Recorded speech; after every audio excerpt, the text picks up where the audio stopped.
I find this particularly compelling when I go around different ancient beliefs and explanations of what's happening. And you find that although they're using different names, they're telling the same story. For instance, there was a group of people, or shall we say a belief system, which goes back hundreds of years and has become known as Gnostic.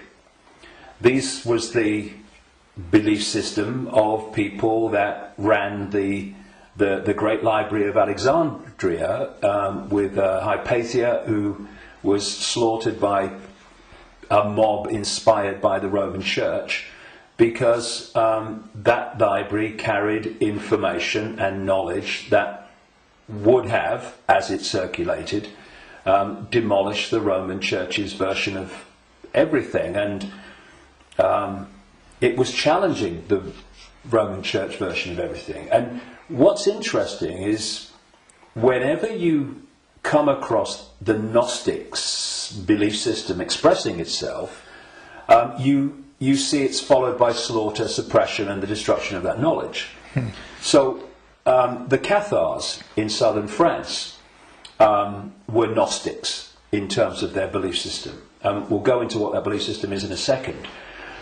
And so, again, in went the church, and all these, people that kill for the church, and they destroyed the Cathars. It's, I think, 1244 was the last stand to the mountain fortress at Montségur in southern France, in the foothills of the Pyrenees.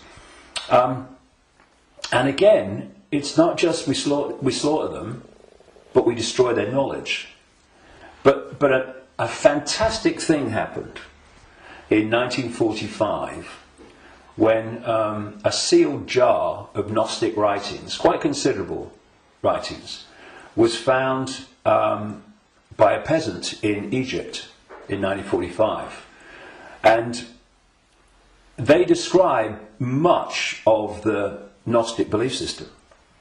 Now, key in my interest, one of the things, of course, as a quick aside, they were telling a very different version of the Christian story. We might get into that because it's relevant. But the key thing for me was that around a fifth of these texts were about a phenomenon they called the archons. And the archons, these Gnostics said, were a manipulative force that operated outside of human sight, that was basically, as we would call it, an energetic form rather than what we would call a physical form, though it could manifest as physical form through holographic projections and stuff. And these writings even talked in their own way about the illusory nature of this reality. And they talked about the archons were the, if you like, like cyborg, we would call it, troops of something they call the demiurge. And the demiurge is what Christians call the devil, and this negative force. And what these writings said is that this reality that we're experiencing was not created by some divine force. It was created by the demiurge and the archons, and it was a fake reality. And that they manipulated by accessing the human psyche and manipulating humans' perception of reality. And there was some very, very interesting things that they said about the archons. And one was that they lacked the ability to express the creative force. I would put it like this: if you gave them a blank sheet of paper and said create something like a reality, they couldn't do it. But what the Gnostic writings say is they're experts at taking something that already exists, like the reality before this hijack, as I would call it, the one we experience now, and twist it. They piggyback something already created and twist it. Something else, they said the archons did. And, you know, you're going back to something that's been estimated, I think, around 400 AD, these writings were buried. And that is that the archons parasite off everything. They parasite off human society in many, many different forms. And I read this stuff, and I'm going, whoa, this is my own books over the years, found in a jar in Egypt. Not all the detail of my books, but the basic themes, because it fitted totally. And then you go to the Islamic belief. And not just the Islamic belief, because this came from pre-Islamic Arabia originally. And that is the very considerable focus in Islam on energetic beings they call the jinn. And when you look at the jinn and you look at what the Gnostics said about the archons, hallelujah, hello, they're the same thing. And then you go around other cultures and you see the same recurring theme. And so when you look then at human society,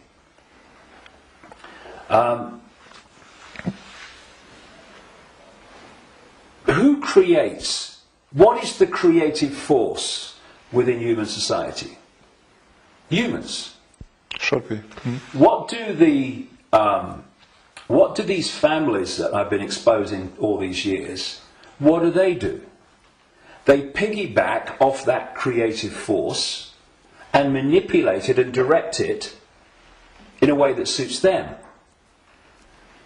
What do these network of families also do? They parasite off human effort, human labour, human energy, human creativity. The banking system, I rest my case. What is the global banking system except a structure totally focused on parasiting the energy and off the efforts of the human population? What is taxation in the way that it is today? It is parasiting off human efforts and human creativity. So what I also found interesting is that the archons are described as we would say, like cyborgs. They almost like, they're computer-like, and they serve this force they call the demiurge.